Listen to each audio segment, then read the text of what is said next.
CM Revanth Reddy క్షుద్ర పూజల గురించి మాట్లాడడం హాస్యాస్పదంగా ఉందని మాజీ మంత్రి తలసాని శ్రీనివాస్ యాదవ్ అన్నారు. దేవులను పూజించడం మన సాంప్రదాయం. అమాయకంగా కొంతమంది మాట్లాడి ఉండవచ్చు, కానీ ఏకంగా సీఎం క్షుద్ర పూజల గురించి మాట్లాడడం ఏంటని ప్రశ్నించారు.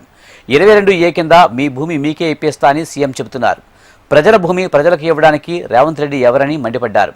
22A ద్వారా 30 నుంచి 40% కమిషన్లు వసూలు చేస్తున్నారని ఆరోపించారు. ఉపన్యాసాలు మాని మీరు దాని సైజ్ ఎంతనో చెప్పండి. ఇల్లు కడతామంటే కాదు, మాలాగా డబుల్ బెడ్రూమ్ ఇల్లు కడతారా, మేము కట్టినట్టు 560 చదరపు గజాలలో కడతారా చెప్పాలి. రెండోది మేమిచ్చినట్టు పేదవాడికి ఉచితంగా ఇస్తారా చెప్పాలి. ప్రభుత్వ ఆస్తులు 22లో ఏలో పెట్టిండ్రంటే అర్థం ఉంది. గ్రేటర్ హైదరాబాద్ సరౌండింగ్ లో 100 కిలోమీటర్ల దూరంలో ఉన్నటువంటి అన్ని కలెక్టర్లేట్లకు ఇవన్నీ ప్రొవిజన్లో పెట్టి ఇప్పుడు అంట నాది పూచి నిషేధిత జాబితా నుంచి క్లియర్ చేస్తా. అసలు ఎవరు పెట్టమన్నారు మిమ్మల్ని? ఏం దందా జరుగుతుంది రాష్ట్రంలో? ముఖ్యమంత్రి గారు మీకు తెలియదా?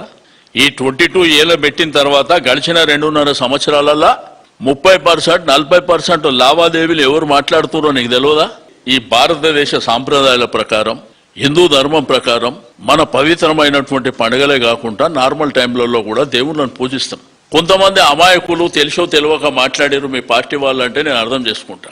ఏకంగా ఈ రాష్ట్ర ముఖ్యమంత్రి అట్లా మాట్లాడొచ్చా? ఒకవేళ అట్లా మాట్లాడే పరిస్థితి అదే నిజం అనుకుంటే, అదే జరిగితే ఈ దేశం ప్రపంచంలో ప్రభుత్వాలు అధికారాలు పోవుడు కాదు మనుషులు బతుకుతారా అని నేను అడుగుతున్నా. ఇప్పుడు నాకు నీ మీద ఇష్టం లేదు, నువ్వు చచ్చిపోవాలని శూద్ర పూజ చేసిన అనుకో, చచ్చిపోతావా? నిన్న మునుగోడులో మీ ఎమ్మెల్యే ఏం మాట్లాడాడు?